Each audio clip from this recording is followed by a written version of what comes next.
Welcome to the Mid-Penn Bank Podcast, hosted by President and CEO Rory Retrieve.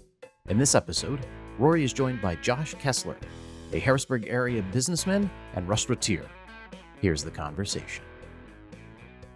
All right, so you got to me through, I know that we originally met with John Laporta a few years ago, right? Right. But this time you got on the podcast, Eric and Zana was an advocate to get you on the podcast. Is that right? Okay. How do you know, how do you know Eric? Well, I thought it was a scheduling error on your part when I got invited to the podcast. But no, he was a big advocate. He said that he told me why, he thought you'd make a good guest, but okay. mostly because, you're an entrepreneur, you're in the Harrisburg area and doing things that I think people would like to know about. Okay. Yeah, so I met Eric probably 15 years ago. I think he was working for Commerce Bank at the time, and managing one of the locations. And so we were bringing in change orders. I just got to know him over the years. And then he came over to you guys. And, after coming in with John Laporta, you helped us out with the Cork and Fork purchase, I think is why we came in. Right. And so then, that started my relationship again with Mid-Penn. So from that point, I started to see Eric on a more regular basis. He's over in Camp Hill, which is, just right down the street from from the Watershed pub. Watershed. Yeah. Now, so I don't want to get too far ahead in the story, but which of your restaurants was the first? The Millworks. Millworks. Yeah. All right. So we'll talk about that. And then was Watershed the second? Or was Cork and Fork? Watershed was the second. Cork and Fork third, and then High Dive. High Dive. Yeah. All right. So, and how did you ever come across Laporta? I mean, he's not like a guy that a lot of people know. I unfortunately do. So I lived in Camp Hill and had a friend 2 doors down, and and John was there helping this friend move too. We both got, kind of sucked into it. Boxes weren't packed. Right. It's one of those scenarios. And so your friend asked you to help him move, and then he was not even prepared to. Yeah, then John and I were like packing help up me books. pack. Yeah, wait, I thought I was helping you move. You know the drill. You've been there, but that's usually my daughter's doing that. It's not. My daughter's like, all right, I got to move this day. All right, get everything ready. We'll come over and help, and then we come over. What's the age cutoff for that? 30, I think. For daughters? Well, as long as you're alive. Humans, when you hit the age of 30, I think you hire movers, right? I think that's a fair number. 35, maybe. Yeah. Like if you're in your 20s, you probably don't have generally have the means to hire a moving company, but yeah, exactly. I'd say 30. I'd say 30 is the cutoff. So this friend was 50, and I think so. He was way beyond it. Is he still a friend? He's still a friend. All right, don't say names because we know a lot of people in Camp Hill. We don't want to disparage anyone on the show. We were moving all this stuff, and he was hauling all this across country, and he was selling off all of his good furniture, and putting all the junk to haul, the whole way across country. And I said, David, this doesn't make any sense. So I just, named a name. And John Laporta started cracking up when I made this comment. And then we just kind of became fast friends after this, after this move. Right. And so now we're business partners in Cork and Fork. I reluctantly drug him into the deal, and now he's very happy about it. And you guys ultimately bought out. There were a bunch of owners of that, right? Yeah, I think there were, 13, 14, 15. Oh, wow, owners. that many. Yeah. I thought it was like 5 or 6, but it was that many? Yeah, it was that many. And a lot of names that people would recognize. We don't have to go through them, but yeah, exactly. I think the restaurant business kind of, it's sexy in a way to some people until they kind of start doing the math and looking at it. And and it went for a number of years, but the principal died in 2018, Nick Klaus. Right. And and then COVID hit, and so I think those partners at that point just felt like they didn't have the leadership there, to make sense of it. So Nick had I think his first restaurant. Well, he may have had a pizza place first, but then he had that place out off of like across from the mall. He had Cafe Fresco. Yeah, he had the Cafe Fresco out there. It was then he the had first Cafe Fresco downtown, right, right. and then he had the Cork and Forks on both. Yeah, then he shores. did level 2 above Cafe Fresco. Then he did Cork and Fork, Home 231, and I think I'm probably missing something, And I but think all of his places were pretty successful. I think Nick was our best restaurateur that we had at the time. Running multiple locations, which is hard to do, but he made it look easy, and I think he brought a vibrancy to downtown that we're still struggling to come back to. Right. Um, Well, that vibrancy was brought down there in the early mid '90s. Originally, yeah, you were probably too young for that, but I was about it was early when 20s. guy by the name of Donnie Brown had opened up a nice place down there, and Ken Kakanara and his partner Ron Camianca opened up a bunch of places, Yeah. and that kind of spurred that whole. And Nick Cantone, who just passed away, he had Did a he? place downtown. Yeah, Okay. he just died. Oh, I didn't know Yeah. that. Okay. I think last week, and he had opened up a Cantone's downtown, which was in Right. if I remember correctly, it was in the site of the old Meridian Bank that was down on 2nd Street, and then Cantone went there, and then it turned into something else after he was gone. But I think by 95, 96, that downtown scene was crazy. yeah. Like Right. I never thought I would see that in my life because I grew up in the city. Yeah. You grew up And with John Laporta, right? yeah, no, he was in a little bit of a different neighborhood, Okay. and in fact, I was just with earlier today. I was with a guy by the name of Pat Dugan, who went to school with John. Like they were classmates at St. Francis, where we all went, and at McDevitt, and they lived in the same neighborhood. And he just told me that the house that John grew up in, they just tore it down. Oh, really? Yeah. Okay. And I said, "Does John know that?" He said, "I don't think so." So now John knows because John listens. So, anyway, so you came from this area, but did you where exactly did you grow up? Yeah, so I grew up on Union Deposit Road. Yeah. My parents still live there. They just had their 57th wedding anniversary yesterday. Like what area of Union Deposit Road? So this is just out past Central Dauphin East High Yeah. School. Yeah. And so I went to Central Dauphin Junior High and then Central Dauphin East High School, and went to Lebanon Valley. And then So at CD East, when would you have graduated from there? so I graduated in '94. Um, And then go to Lebanon Valley. and then go to Lebanon Valley. Now, what did you study when you were at Lebanon Valley? So I studied German and political science, both of which are great degrees for a restaurant business. So when you went to Lebanon Valley and you were taking German and political science, what did you think you were going to do in life at that point?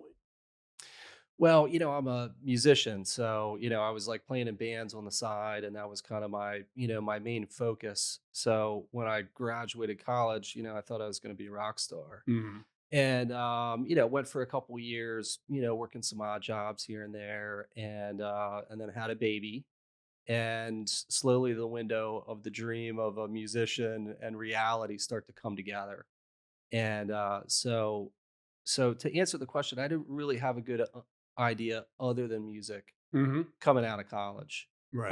But But going into college. going into college, Why were those your I thought two maybe chosen majors? maybe be a lawyer or and then I fell in love with the German program while I was there, and studying a foreign language, which I still do, and the actually the retired German professor from LVC, he and I have a weekly Zoom, so we're doing like a graduate level German literature class, and so it's one of the only things that I do in my life that has no apparent purpose.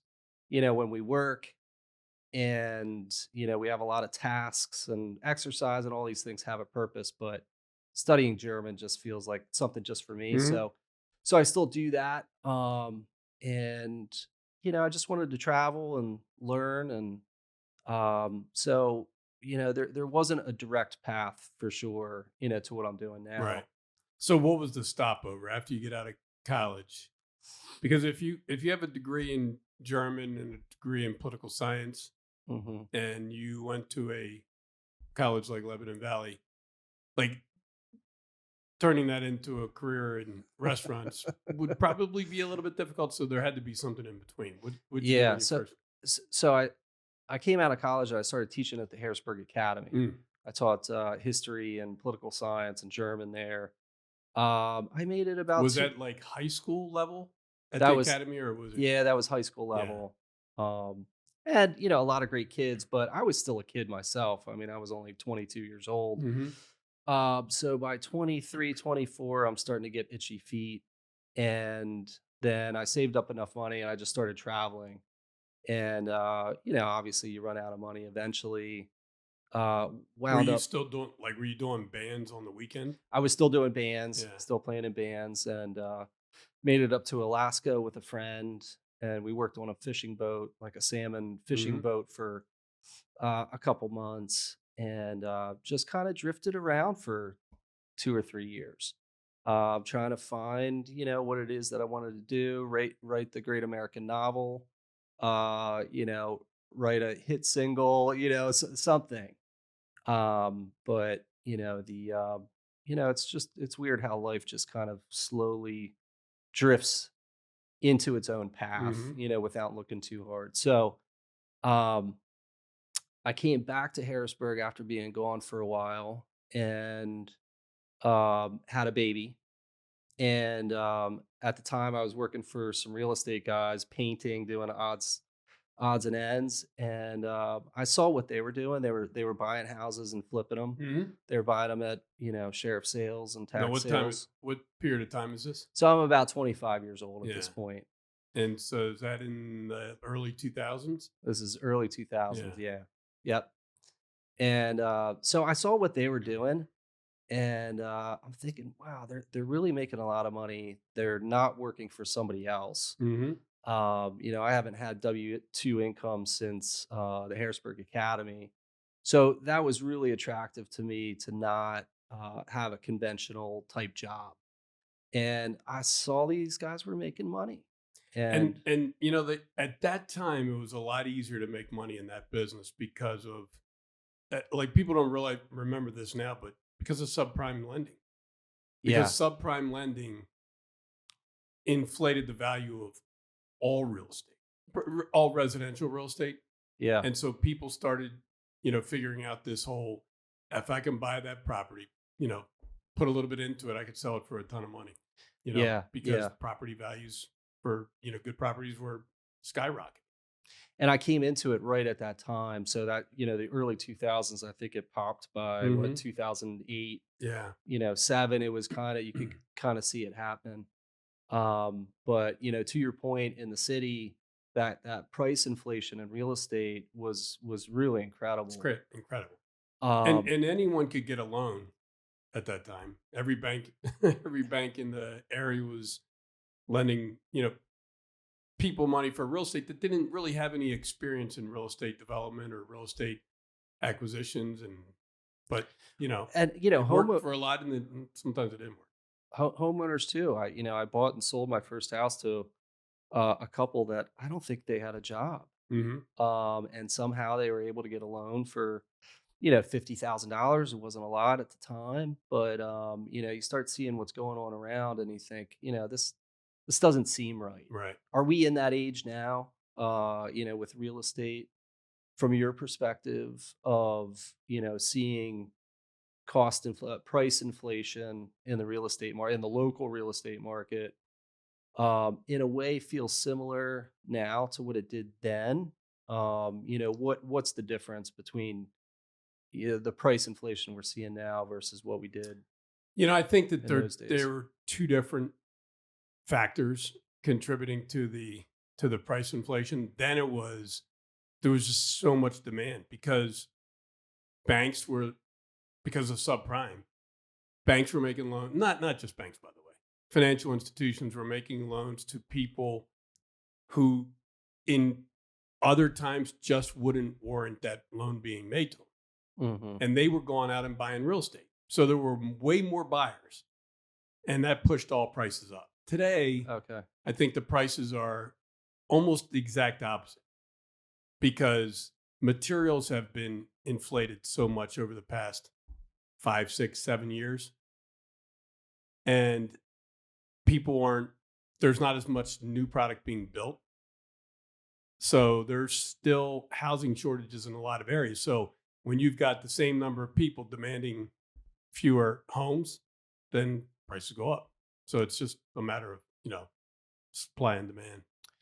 Okay. So this is a normal supply demand constriction, I Well, I guess, think versus I don't know that it's normal because a lot of it was caused by COVID. Yeah. When we shut the world down and shut the entire supply chain down, that supply chain, I remember saying this then, there were parts of that supply chain that were only shut down for like a month, but other parts were shut down for a lot longer than that. And then they opened everything back up, and they thought that everything was just going to be fine. But that's the global supply chain is so complicated that I don't think that anyone understood what the impact of just a brief interruption in that, how long it was going to take to work that way through the system. I'm not sure that we're still completely worked through it, but I think a lot of the overall inflation that we experienced in 2021 and 2022 and 2023 was related to that. Yeah. I mean, don't you typically see with higher interest rates cooling off on the market? Yeah, So so like less demand, but yeah. we see the demand going up at the same time rates are not historically high, but higher than they had been for, Right. 10 years. So that seems like an anomaly to me. I don't want to get into, too deep on this discussion because then it's going to be more about my theories on economic policy than who Josh Kesler is. But so I think that when we were experiencing the first round of inflation in 2021, I think that if the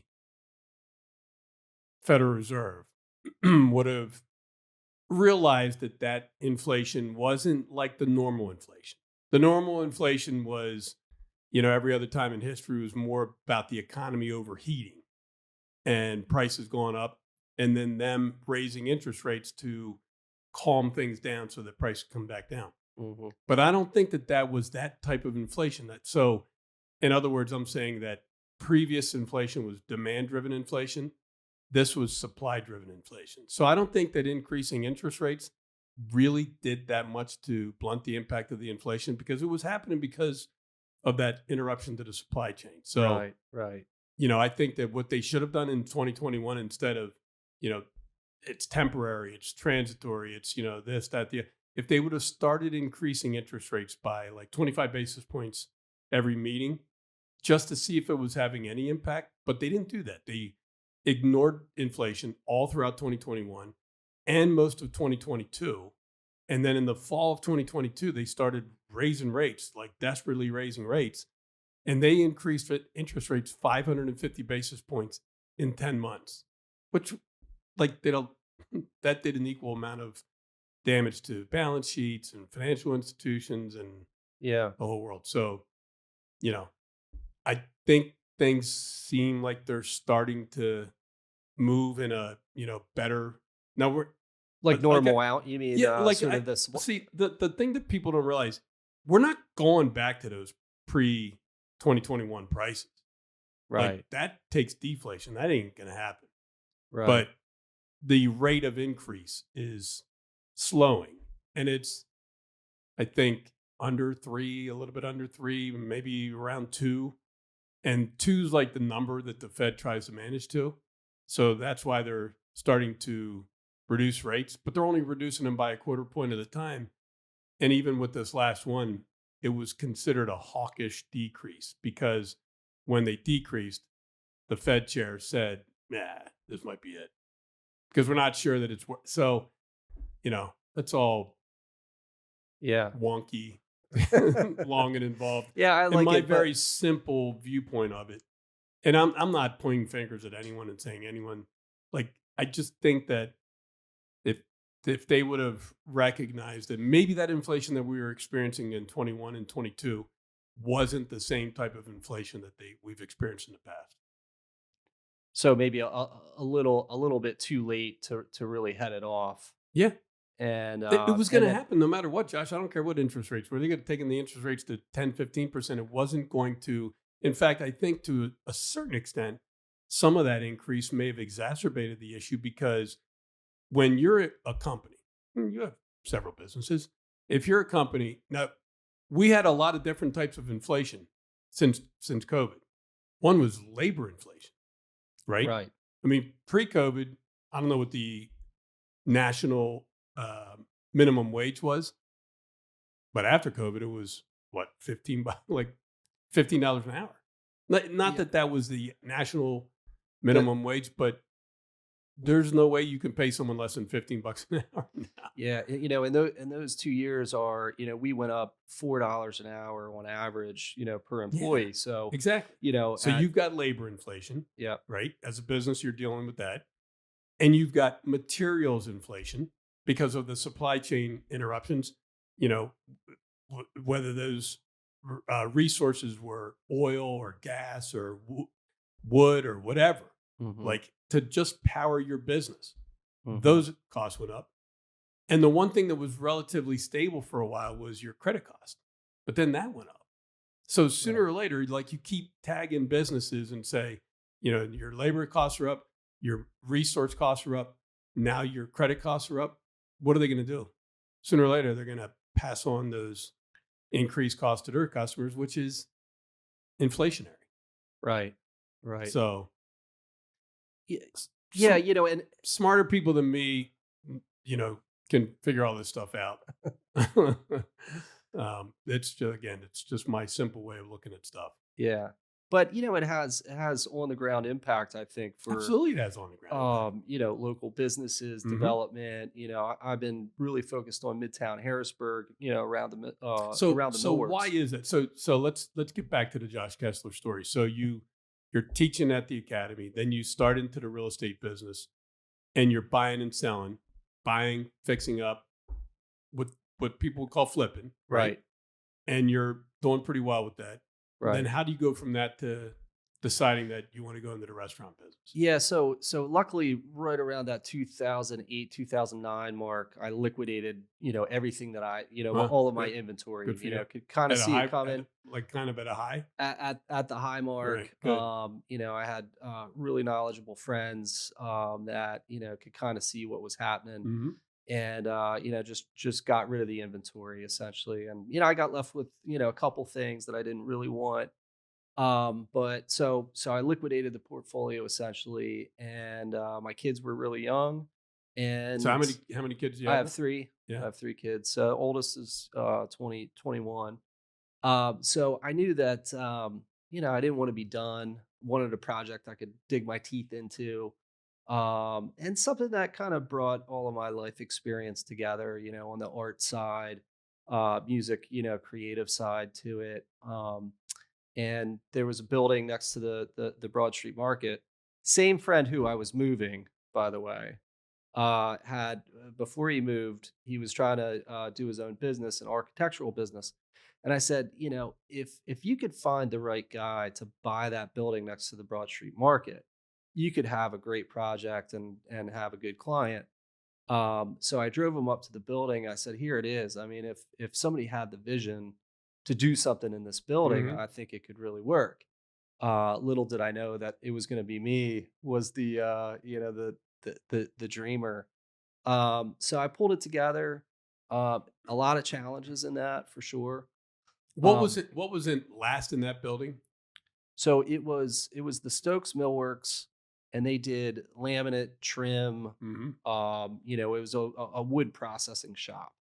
But I don't know if you've been there, Oh but yeah, of course. it's as huge timber frame Hmm. structure. I mean, it's a really unique structure that people wouldn't build today. It was in rough shape. The roof was leaking for probably 10, 15 years. They had blue tarps stretched out and Hmm. some tar holding some corners down, and there were some areas that probably needed to come out, and so it was a big swing for me. I mean, I had sold that portfolio, but I wasn't independently wealthy that I could finance a very, very risky project all on my own. Without some of these skill sets that I had. Luckily for me, going through the real estate portfolio, we were buying and selling, but also fixing up a lot of houses. And so managing crews, managing construction, I got a good education on that. Did a lot of work myself early on. So having that construction background and component to it gave me the ability to bring a, a project cost of what might have been 5 million, I don't know, into the lower twos. So you said that construction background. Did you get that construction background when you were in that buying and fixing up? I Or did, you yeah. learn it? Well, you're- my dad's when an asphalt paver, and so I worked with him and his friends growing up and through college or whatever. Yeah. So I had a good introduction to Right. we're a blue collar family, a working family, Mhm. so that felt really comfortable.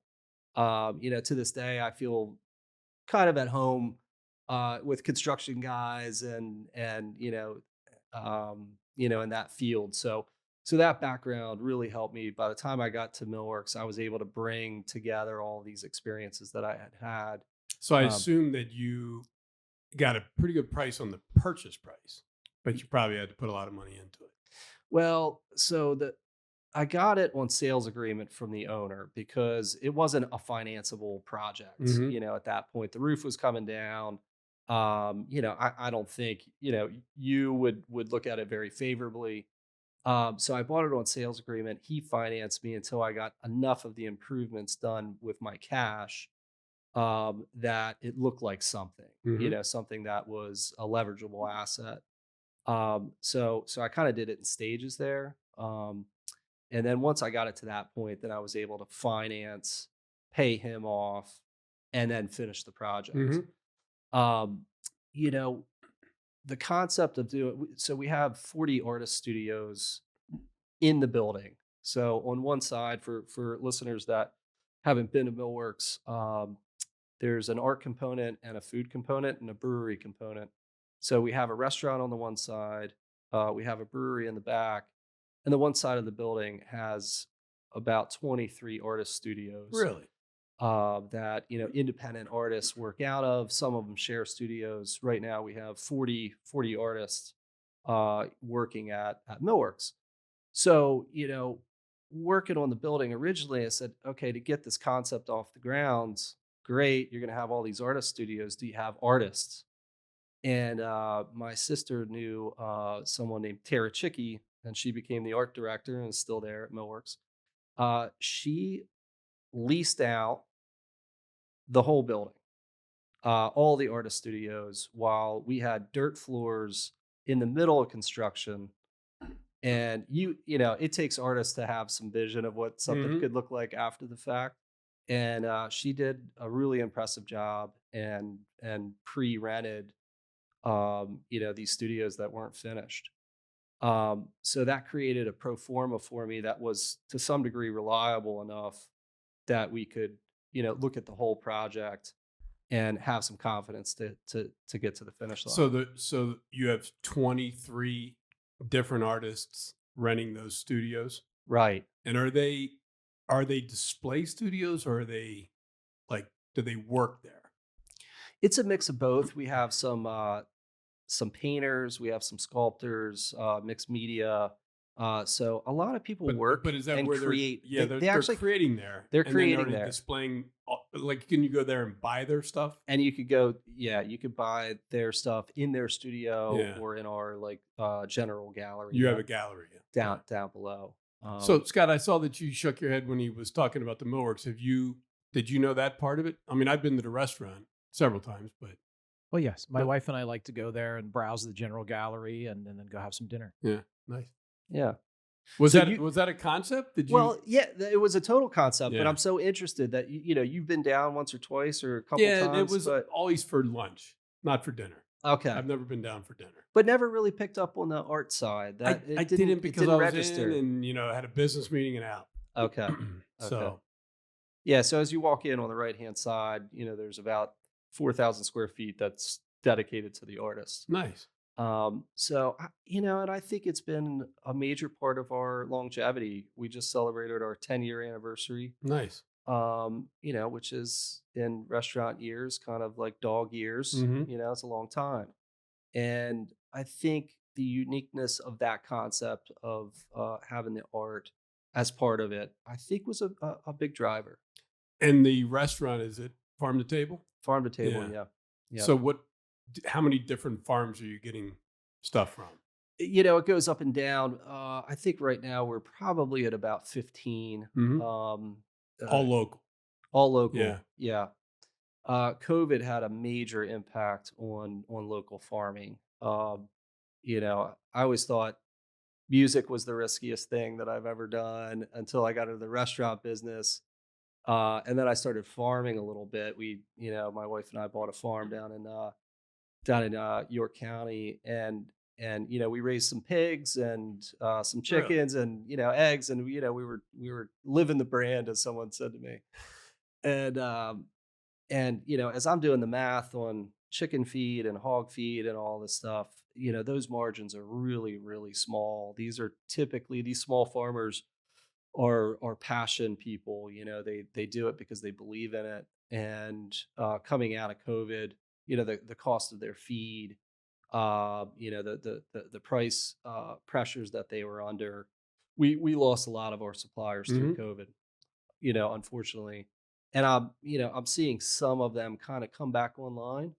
But I'm thankful to have the crew that we do right now, about 15 farmers that made it through and are thriving now, and prices have stabilized.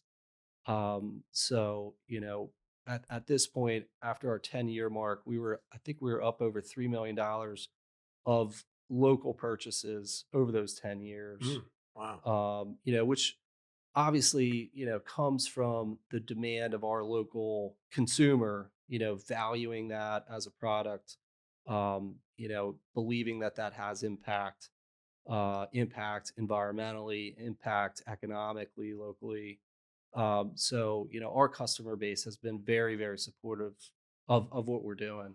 And because I was talking to another local restaurateur and asking him how his business was, and he said, it's kind of up and it's down, and I said, so where is it at right now? And he said, a little bit tough.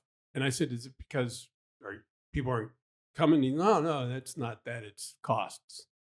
Yeah. And he said, tariffs. He started pointing to the tariffs and saying that, I can't remember exactly what he was focused in on, but Okay. that one big, ingredient Yeah. is a heck of a lot more than it was, a year ago. Coming out of COVID, if you remember, all of a sudden chicken wings were, through the roof. They were $10 a pound or something. I'm not a chicken wing guy, so I probably didn't notice. But, yeah. Beef prices have been really volatile. Coming out of COVID, they were sky high. They went down about a year and a half to 2 years ago, and now they've come roaring back. The restaurant business is very sensitive to supply chain disruption for sure. We read our metrics very closely. And so if we're seeing food costs in one category rise, we start looking at alternative menu items. Mhm. We kind of try to play against the season, meaning that, in the summertime, for instance, everybody loves barbecue. Well, the cost of brisket goes from, let's say, $7 or $8 a pound to, $12, $13 a pound. For us to be able to handle that kind of margin, it's very, very difficult to raise prices on things that, have a perceived value. If you go to New York City and you're in a farm to table dinner, your price per guest is going to be $125. Here, we sort of operate at about $38 price per guest.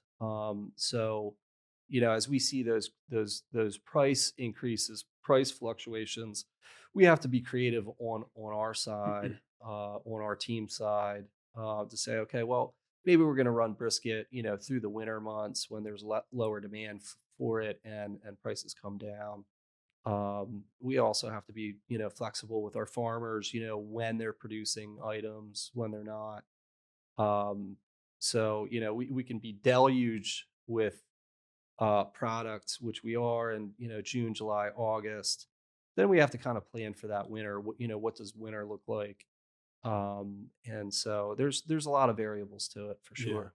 So how did you develop the different levels of expertise you need to have to run a restaurant, including just the kitchen and the finances of it, and food costs, and h- how How, like how do you figure all that yeah, out? no, I'm saying, how did you figure all that out? Because you know running a buying and selling homes and fixing them up and things like that takes a lot of talent and intelligence. But how did you switch that over to being in the restaurant business? 'Cause I don't think that that's standard. I think a lot of people are craftspeople that get into the restaurant business and then don't quite get the numbers part of it. Yeah, I think that's exactly right. But you didn't have the craft background, but you got the numbers background, I guess, when you were running the real estate side. Yeah, doing the real estate Yeah. side. Yeah, I think so. I'm almost 50, but if I had to do it over again, I would probably be scared to do it. Hmm. It's kind of easier when you don't know what you don't know, and as you kind of plunge into it, you kind of you're like, what did I get myself into? And I think at those moments, that's when all the big learning happens, where your back is up against the fence, and you really have to understand what what the machinery is that you're playing with. Hmm. And so it's been a lot of trial and error over time, over the a long period of time. For instance, I understood food and I could cook when I opened the restaurants, but that is a whole different economy, what's happening in a commercial kitchen. Mm, absolutely. And before I really understood uh how important it was for us to have our metrics in place, our food costs, our prime costs, our labor targets and goals. It's a very feast or famine business. And sometimes when you think you're feasting, you're actually in a famine. Hmm. Just because the place is full with people, you can still be losing money, as you Absolutely. know. I say that all the time. There's a busy restaurant that goes out of business Sometimes, every day. absolutely.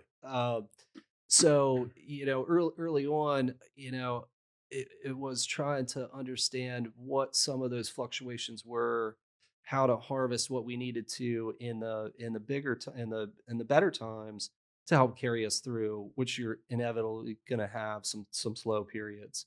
So from my experience, the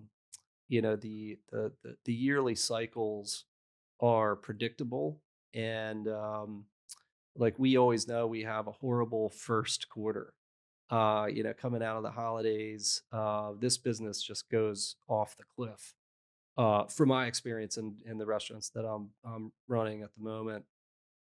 And then, our second quarter is always really strong. People are eager to get outside and get moving again, come March, April. And so, that's typically a very up time for us. So, managing staff quantity essentially, our labor costs from first quarter to second quarter can be challenging. Hmm. There's, you know, I think I have the best staff in Central Pennsylvania when it comes to the restaurants.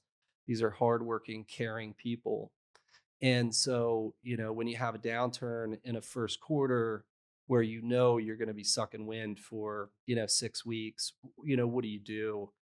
Are you laying people off that have to pay their rent, and they have their expenses on their side too. So for me, it's really important to manage that cash wisely enough that when we do have a good quarter, that we know that we're going to have a rainy day coming. So we don't have to, cut so drastically in the staff, if that makes sense. So is it fair to say that your best quarter's the fall?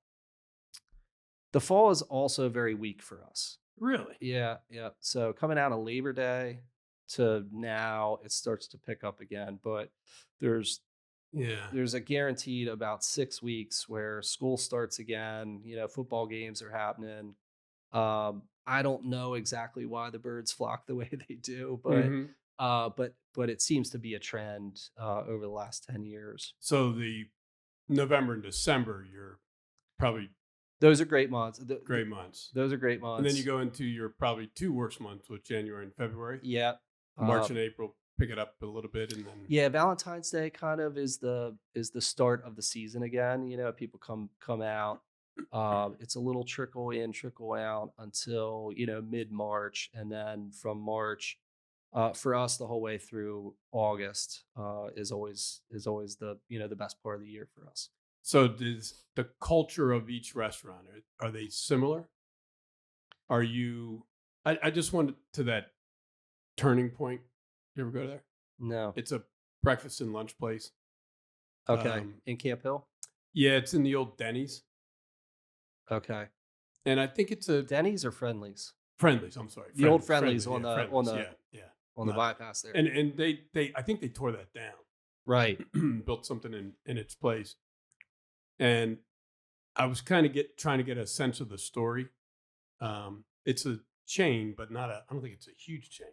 Okay, And it was started in New Jersey, and I don't know how many stores they have now, but the food was really good, and the service was really good. yeah, Like you could tell that they really focus on, you know, probably paying their employees pretty well and expecting them to, really provide that level of care. Is that so? What's the calling card of your place? Is it all the same, or is each store kind of different? each store has its own leadership. It has its own vibe to it, I Hmm. would say. But we try to keep the same culture everywhere, which is this is the hospitality business, and so when your staff likes coming into work, they like each other. That starts to reflect on the with the customer interaction. Um, So how do you get that? how do you get that? Yeah. Sometimes I don't know, and I knock on wood that I have it, and but we try to we take it really seriously, and we can tell if there's a staff member not feeling well about a personal issue that's going on, try to Hmm. support them the best that we can. And we spread the message that we spend most of our waking life together, maybe more than we do with our families, and it's important that we come to work and like being there, and we like the people that we're working around. I think part of that culture is constancy, from a leadership standpoint, which is when you come in and you don't know what boss you're going to have today. Maybe you had a rough night, or there's something going on in the home life that you might be a little grumpy. And when you see that sort of up and down in leadership, I think that can have a negative impact on the culture. So Millworks has been open for 10 years. Did you say? Right. And you have a manager there? Yeah. Yeah. We have several managers and a general manager. Okay, so the general manager, how long has that person been there in that job?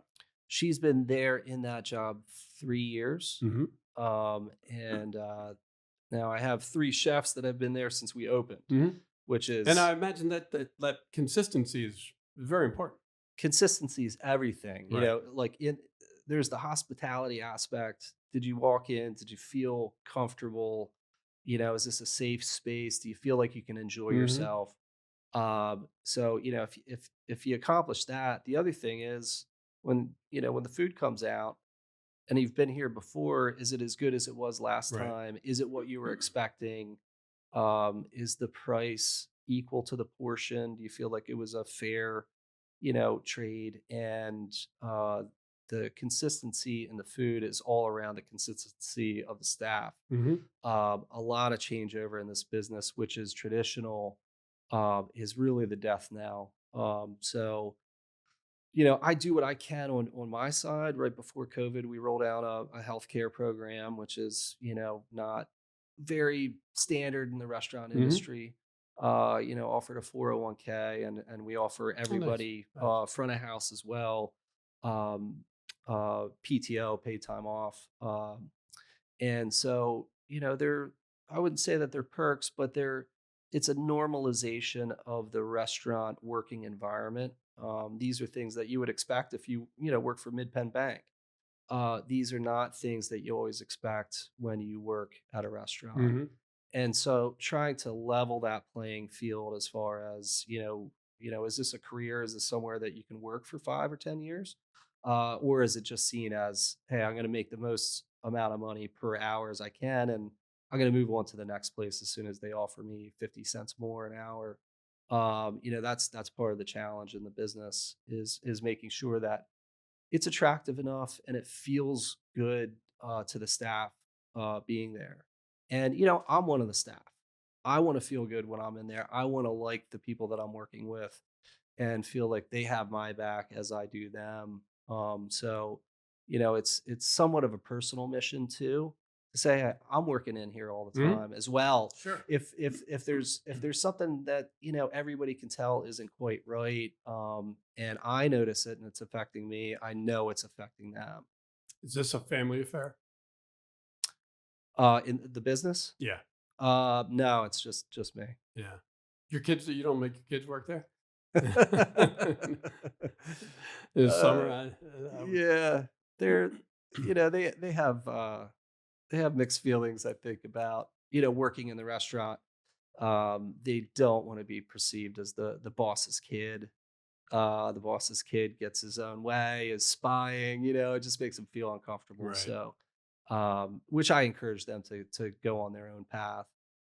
This is not a legacy business, for me. That I don't think it's something that I would want to leave to the kids, because I think it requires such a unique skill set that was based on my background and the unique circumstances that brought me there. So they're going their own way, and Sure. but we go into the restaurants together all the time, and um, they're proud of it. So, where do you spend most of your time? Is it at any one of the restaurants or? So my office is behind Millworks, Mhm. and in part thanks to you that we're starting a big renovation project in the back building. And we got a Rack P grant to help expand. So the Millworks originally was two buildings. Where the restaurant is now was kind of the mothership, and there was a satellite building built in the same way behind it. And so we're going to open a wedding venue, event space, and move our brewery back Mhm. there. So it's kind of a big project. To answer your question, I'm spending most of my time there at the office, helping to coordinate, the project that's launching now. And are you spending any time at the other places? I spend time at the other places. I try So to the get newest place, the newest High place, Dive, High Dive. Yeah. and where is that located? So the High Dive is the old Third Street Cafe, which I is think this is the place that Todd Schill was talking about.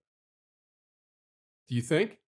Remember Todd Schill was talking about a place that opened up in his neighborhood, Yes. and he said that it's his type of place, and I think he said it's like a dive bar, but it's really nice.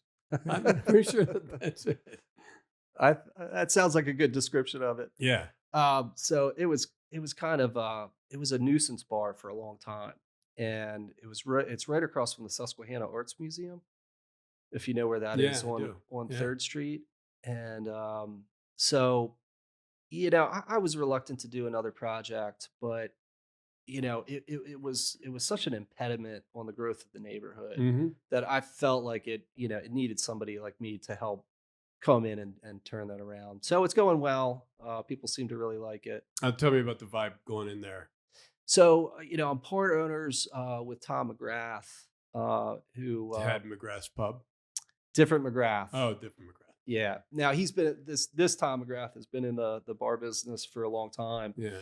and he travels all over the world for cocktail experiences and learning, and his cocktail creativity is just off the charts, Hmm. and he comes from one of these hospitality mindsets.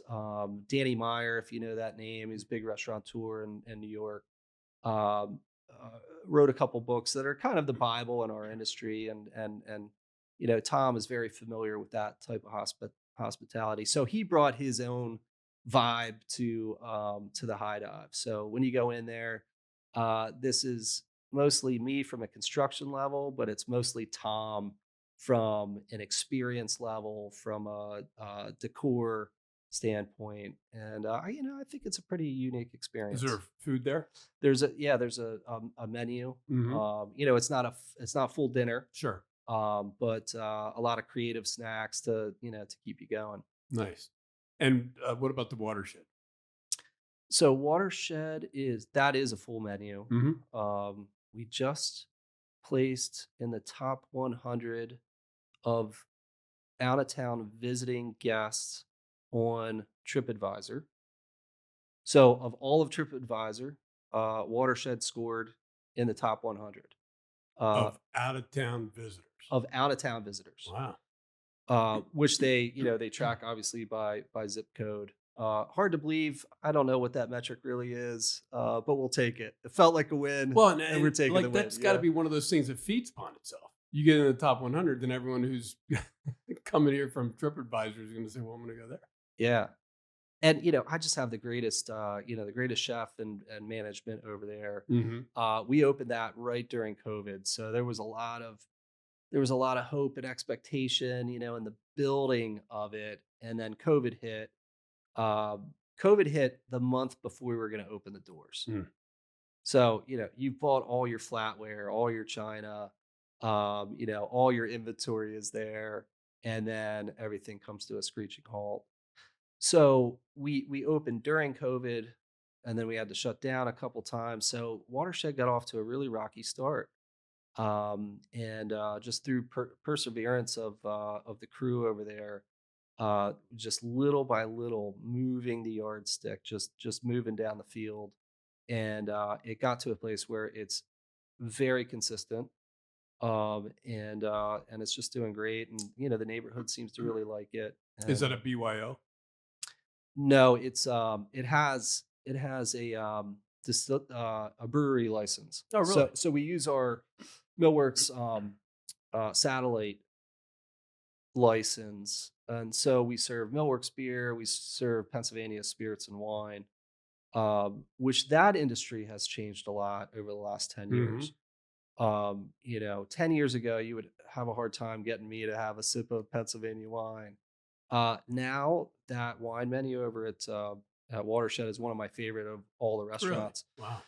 and partly, they began to allow um, importation of grape and wine if you were labeling it in Hmm. Pennsylvania. Sure. So even though there's a lot of Pennsylvania wine, quote unquote, there's a lot of imported product.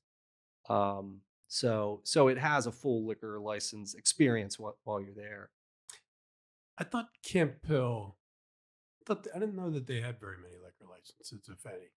So Watershed Pub is the first pub in the borough since Prohibition. Yeah. So There was a restaurant, Vrees or whatever it was. I think they got a liquor license. yeah, that was Lemoyne. That was That's Lemoyne. that's Okay, Lemoyne. yeah. So this is our calling Yeah, card yeah. here. So that was Lemoyne. The Giant Camp Hill was the first one to get a liquor license in Right. Camp Hill Borough. And then we were the first ones to open. So Camp Hill hasn't had a bar experience in the borough itself since Prohibition. Wow. Yeah, People must love that, though, to be able to go to a restaurant in Camp Hill and sit down and have a drink. and walk home. Yeah. And walk home, right? Yeah, that's the dream, right? Hmm. You can walk down, have a drink, have some dinner, and walk home. Now, do you get a chance to spend much time there? I do. I try to get in every week. But I'm mostly behind the scenes, reading reports, seeing metrics, reading logbooks, keeping up on maintenance. So I have somebody that works with me in the office, and she and I, spend most of our days, sort of on the back end, on the unglamorous side of the restaurant, I Hmm. would say. Um, like you won't see me in there very often, but I'm there. I'm there from a support standpoint, and I think to your earlier points, sometimes people in the crafts, they can cook, but the business management side of it is not really in their background, and Hmm. it can quickly get away from them. So I kind of do what I do best, and I let the people that I hire do what they do Hmm. best, and That's the way to do it. that's the way to do it, right? So, what's when you did Millworks? Did you have any idea that you would end up doing, getting involved with three other restaurants? No, I had no idea. Did you have any idea that you get involved with one other restaurant? I mean, after the first 2 years, I thought I don't want to do this again. Yeah. Um, I mean, it was really successful. It was going really well, but it's a very demanding business. How many hours a week are you working? Um, a normal work week, 45 hours. It's not So bad. it's not bad. Sometimes I want to do more, but my kids are the most important thing to Hmm. me, and trying to keep that life work balance, um, has been important for me. I think the generation after mine, that's a deal breaker for them. Oh, If absolutely. you work 60 hours, as it damn well should be, Right. so work hard for the 40, 45 that you're there, be focused, be engaged, And and then get out. yeah, empower people. Like Yeah. because you can't, that's, I think a lot of previous generation restaurateurs just burn themselves out because they're there all the time. Yeah. And it's like, that's not healthy. Yeah. Right. So what do you like, what's next for your business and for you? Like, do you see yourself ever adding more concepts? I would say no, but I did say that about 3 concepts ago, so Wait, when did you do high dive? High Dive launched January 1st of this Oh, year. this year. Yeah. I think it's probably too early to ask him, Scott. We'll wait 2 years. Till what? Get him back. Ask him if he's gonna do anything else. Well, I have this, tiger by the tail, this, Rack P project, which Hmm. is, in that I space, understand are you building a bridge there's a between the two? A bridge. sky bridge? There's a sky bridge Yeah. going between the 2 buildings. That's Um, who's doing that work for you? Widener. Oh, good. I Yeah. don't know if you know Yeah. Widener, but, That's a good company. They're out of Lancaster. no, they're out of, Mechanicsburg. Are they? Yeah. Yeah. Yeah. So yeah, we had to go through all the permitting process. The codes restrictions. I'm not saying anything about Harrisburg in particular, No, of course not.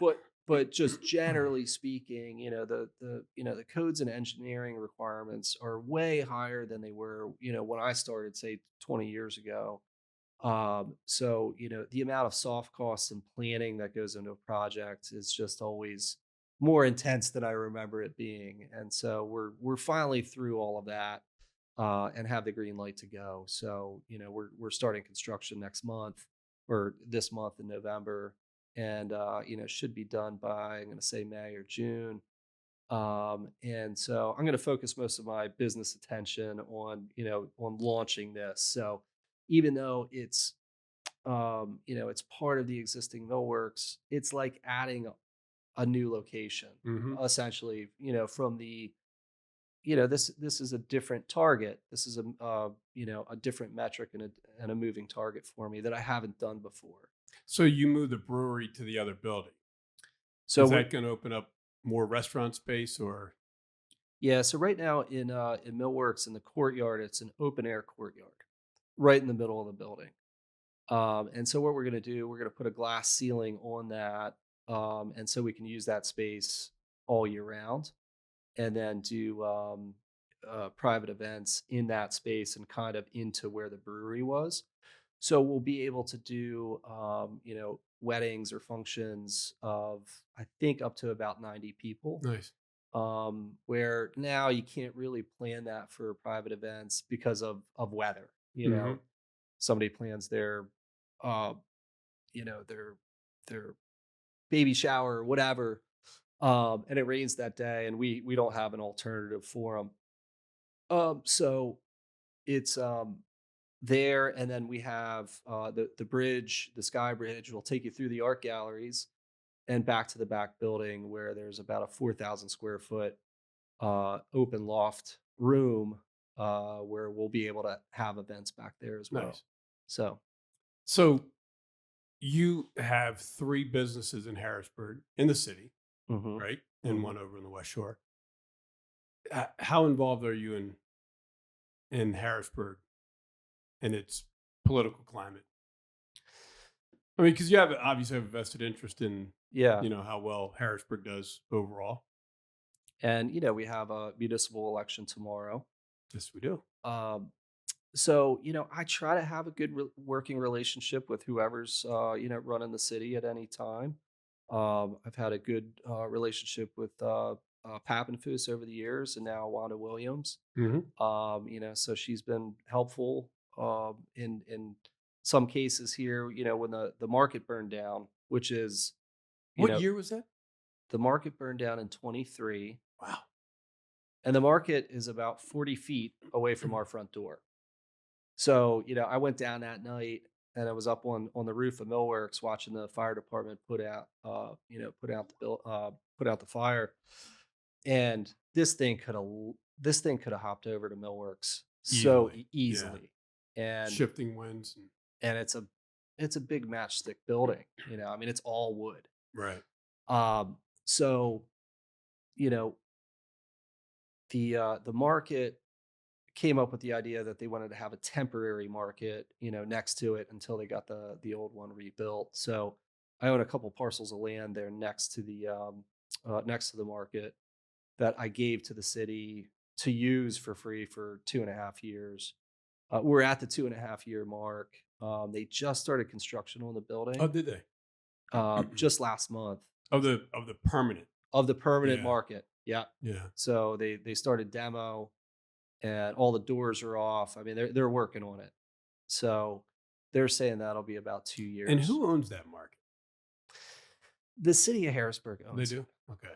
Um, there's a nonprofit that I helped form a couple years back that manages the market. Hmm. But it's always had a little bit of a tricky relationship where the city owns the building, the nonprofit operates it, but there's not a line. Can you believe this? There's not a line item in the budget for Harrisburg City for the market.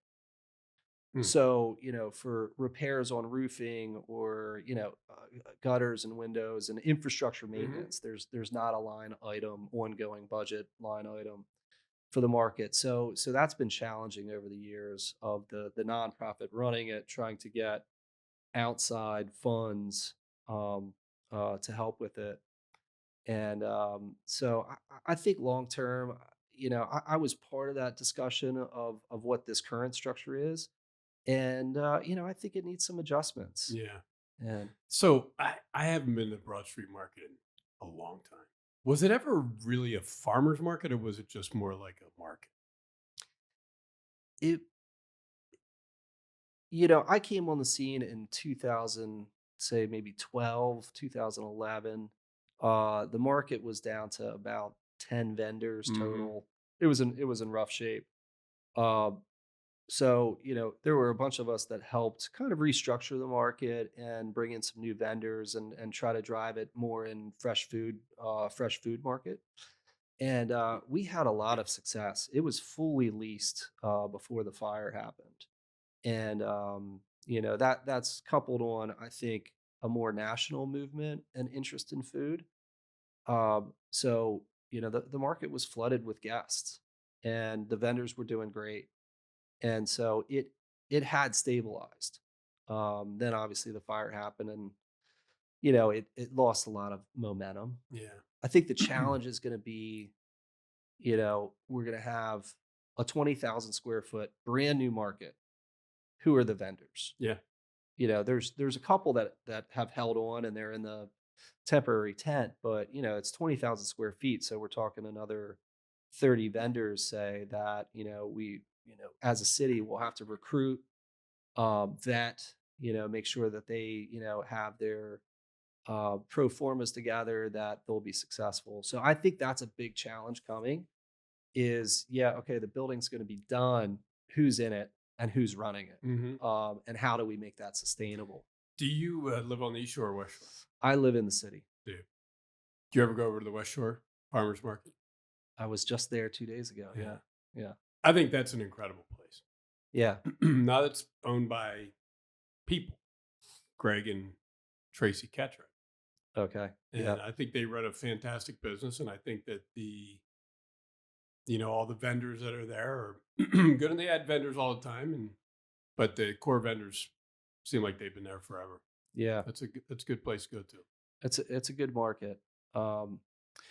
I think the Broad Street would do well with private ownership. Maybe those guys would have come in. And that's what I'm saying. It, I don't know that the problem is where it is or anything. I think it's just when a government runs a business like that, it's kind of ironic that, we say the Broad Street is the city's greatest asset, but, is the city the best entity to run that asset? To own it. To own it, or right. to run it, or, to manage it. Something could be the best asset in the city. It doesn't have to necessarily mean it has to be owned by the city. Yeah, right. So I think a central market is a very important thing. If you want businesses to be in that central area, if you want residences in that central area, you got to have a central market.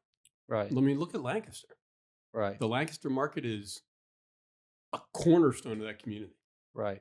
And if you go to Lancaster on a Saturday, I don't care what time of year it is, there are people downtown, all around, because they have a theater and they have the market and they have a bunch of little businesses that are open. They have a convention center. So it's like, I think that's the type of stuff that if Harrisburg really wanted to, get back to what it kind of was on the verge of in the mid 90s, or maybe what it was in the 60s or 70s, I think that's the type of stuff that they need to do. So what do you think the difference is between Harrisburg and Lancaster? The Penn Live did a couple articles a couple months ago, about this difference. Why has Lancaster thrived and it doesn't feel that may Harrisburg not be has? a fair comparison, because if you think about Lancaster County, right? So Lancaster City's within Lancaster County. And within the rest of Lancaster County, there's a lot of tourism. Right. There's the Amish country. There's an amusement park. There's like all kinds of stuff that draws people down to that portion of the county, including the city. And as it relates to the city itself, they have the Fulton Theater, which is an amazing draw. It's world-class theater. Yeah. And they have that central market, which is a great market. And they have a lot of colleges. They have Millersville's not too far away, and they have F&M is not too far away, and I know Elizabethtown is not too far away, and there's a bunch of different schools in the colleges in the county that are putting young people in an urban environment on the weekends. And then, like I said, I think there's a lot of people living in. There's a lot of really nice neighborhoods in Lancaster, in the city. There's some high-rise condo type buildings. So I think that there's a lot of reasons why Lancaster has kind of outpaced Harrisburg. You go downtown Harrisburg. I don't know how it is anymore. I really haven't been down there on the weekend, but on a normal weekend, on a Saturday, there's no baseball game. Are there a lot of people walking around the town during the day? Not downtown, but in Midtown, where Millworks is, where the market is, it is very vibrant. Right.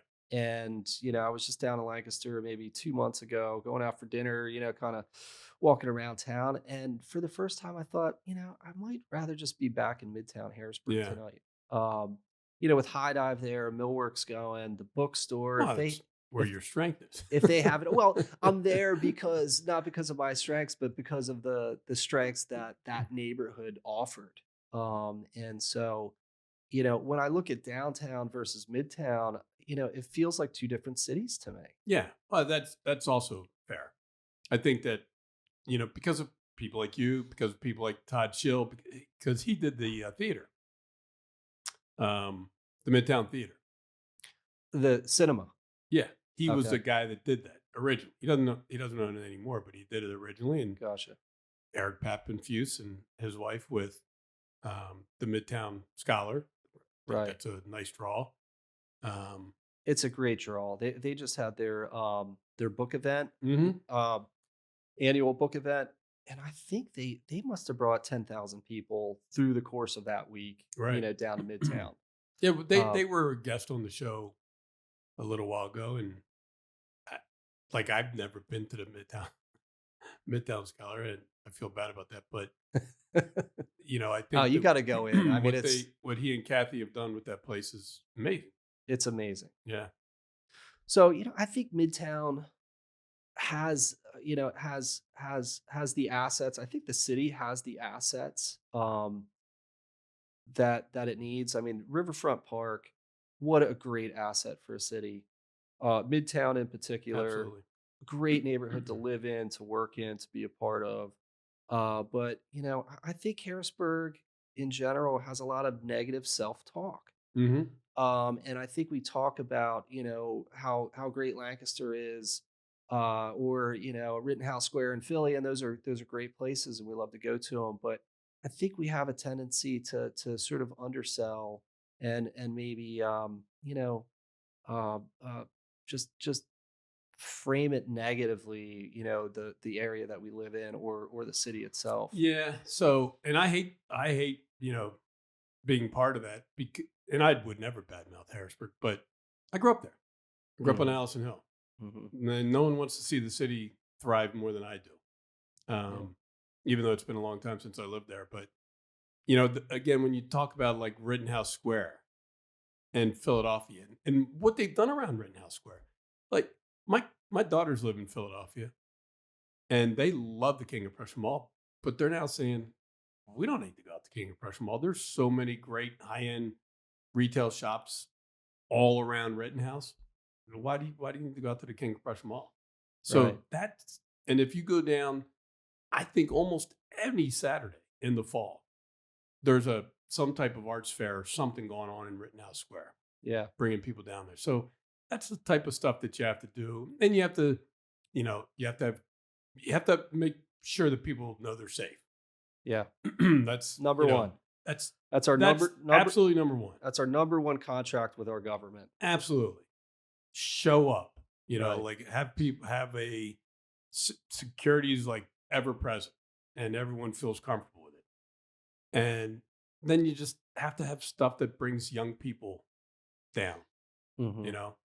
And if you're, back when I first got out of college and came back to Harrisburg before that Renaissance in the mid 90s, like they rolled the sidewalks up Friday at 4:00 and unrolled them Monday morning at 8:00. Yeah. And I think that it's not like that anymore, but it's not at the same pace and level that you have some other cities. And by the way, Yeah. I think Lancaster, if you think about those secondary or tertiary cities, it might be the best of them in Pennsylvania.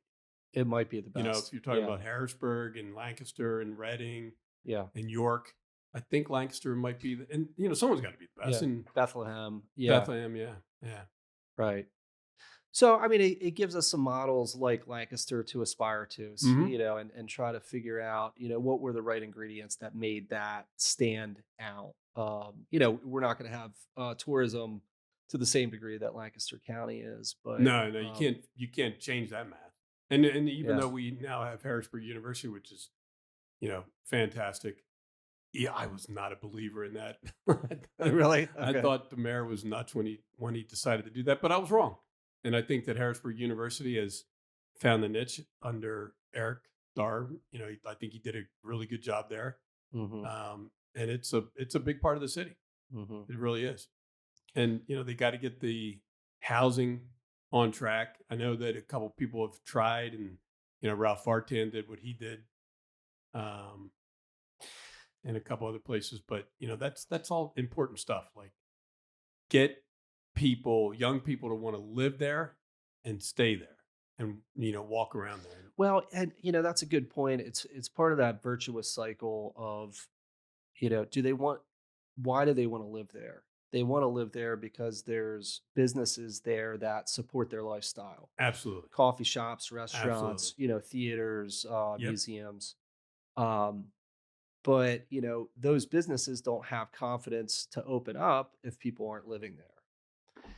And so you have to get this momentum going where businesses become confident the more people are moving in, and the more those businesses open, the more confidence people have to Right. move. So the residential commercial cycle, Mhm. I think, is really important. Yeah, and sometimes it takes guys like you, entrepreneurs, to take Yeah. a chance, and that's under the direction of Mayor Reed in the '90s. That's kind of what happened. Mhm. He created an environment where guys like Donnie Brown and others just took a chance, Right. and it worked. It worked for a good bit of time. It was amazing.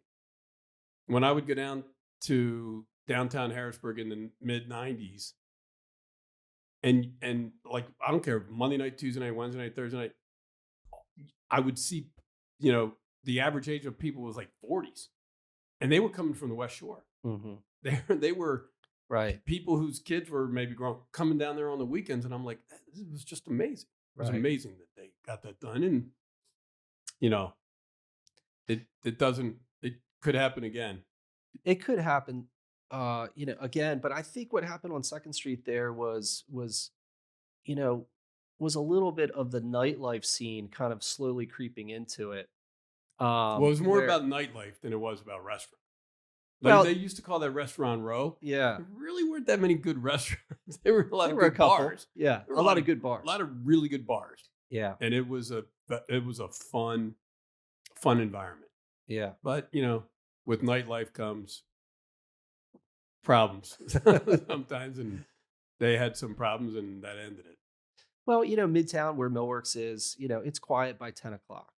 So, this is That's a good. dinner Nothing good spot. happens after 10 You're o'clock. going to the theater, you're going to the cinema, you're going into the bookstore, Yeah. so it's a little bit more of a laid back and neighborhood vibe and environment to it, versus like a bar scene. Right. Um, and one of the assets we have there is free parking, and a lot of it. So you were talking about the security issue. I think for people coming into the city when they have to park a couple blocks away, if they're not feeling confident that the security, police presence is strong enough, they're gonna have pause Hmm. parking their car and walking 3 blocks Right. to dinner. So I think that's a challenge that the city's always going to have and really needs to focus on it. And they have a lot of great hardworking But that officers, but I'm telling you that, again, growing up in the city in the '70s and '80s, you wouldn't think about being downtown at night. And then it got better. Then it okay. got better in the '90s, and then then it got a little rough again. And so there again, it's not rocket science. If you Mhm. have a good, strong police presence, and if they're, if they are given the ability to do their jobs the right way, people will feel safe. Not a lot of people that don't live in Harrisburg, that aren't really from around here, East Shore, West Shore, like, they're paranoid about going into any city. And you just, but you can change that. You just got Here's to do things to change. You can't just like wish it away. Yeah. Like, you actually have to do things, substations, whatever it takes, for that police presence. And you don't want it to look like a military state. That's not the point. You just Right. want anyone coming in. If you want people coming down there, you want everyone coming there to feel that they're going to be safe. I talked to a couple officers around the 10-year anniversary this past year. They said Harrisburg is the least paying department in the mid-state. So, if you're an officer in Lancaster City or York City, your salary is almost $30,000 more per year, and we top out really fast too. Mhm. So from a 10-year standpoint, they'll max out within, I think, 5 years. I don't remember the details, but um, our investigative wing is understaffed. That's supposed to be 15. It's right now 7 or 8. So I think that challenge comes back to funding. How does the city be able to afford the talent that it really needs? And is it budget discipline? There's an Um, answer for that too, though. which is Well, who benefits from a really strong police presence? everybody. But who mostly benefits? Guys like you? Oh, you're gonna get me Business to pay owners? more. You want my time? Well, I think that, a public-private partnership for security, I think that just makes sense. Yeah. I mean, you can't expect the residents of the city of Harrisburg in all of their various neighborhoods, some of which are better off than others, but none of them are like, there's no like wealthy areas of Harrisburg, but there are businesses that if they can thrive in a downtown or midtown environment, if they pay a little bit more for, to help the security, I think that just makes sense. Mm-hmm. Mm-hmm. Yeah. So I think that's that's something that has to be worked out. Yeah. How do we become competitive? So all I'm trying to do is give you ideas that when you run for mayor someday, maybe you can implement or city council. Yeah. Do it Pappenfused And then go back. and then go back. Yeah. Right? That's a hard job. He did his time. He did his time. He put his time in. He 8 years did or a good whatever. job. So, hey man, listen, we're at an hour and 20 minutes. You're If you kidding. can believe that? No. Wow. He started it. It's at 81. It was great having you in. Likewise. Great to get Thanks to for see you again and I get to know you a little bit better. I promise you, you're going to see me down at Millward. Okay. I'm going to come down with my wife on a Friday or Saturday night. Will you text me, call me, let me know you're coming? Yeah, but don't. I'm not gonna. You're not buying for me. I'm not buying for you. No, No. I wouldn't do that. No. Okay, good. That's I never. No one's ever allowed to pay for my meals. Okay. If you do, I'll never come back. So I want to come down and see the place and because we're always talking about wanting to try. Come a places. little early. Go down to the bookstore too ahead of You got time. Have a coffee. we whatever. will absolutely. Yeah, good. So great thanks for coming in. Thanks for having All me. right, Josh. Yeah. All right, we're going to be back in a couple weeks. Who's next up on the Luke Bernstein. Luke Bernstein? Okay, great. Pennsylvania Chamber of Commerce. Correct. I'm the executive director or president, whatever they call him. But Head honcho. yeah, head honcho. All right, see you then. Thanks for listening. Thank you for listening to the Mid-Penn Bank Podcast. You can find more episodes at Apple Podcast, Spotify, Amazon, and more. If you have a question about the podcast, email us at podcast@midpennbank.com. References in this podcast to Mid-Penn are to Mid-Penn Bancorp, Inc. and its subsidiaries and affiliates. This podcast expresses the views of its participants and may not represent the views of Mid-Penn or its officers and employees.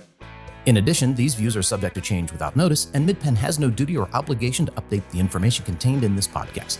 This podcast is being made available for informational purposes only and should not be used for any other purposes. You are encouraged to consult with competent legal, tax, accounting, or investment professionals before engaging in any financial transaction. Mid-Penn does not make any warranties as to the accuracy or completeness of the information in this podcast, does not endorse any third-party companies, products, or services, and assumes no liability for your use of this information. Forward-looking statements should not be considered guarantees or predictions of future events. This podcast is the sole property of Mid-Penn and may not be copied, reproduced, republished, or posted in whole or in part in any form without prior written consent of Mid-Penn.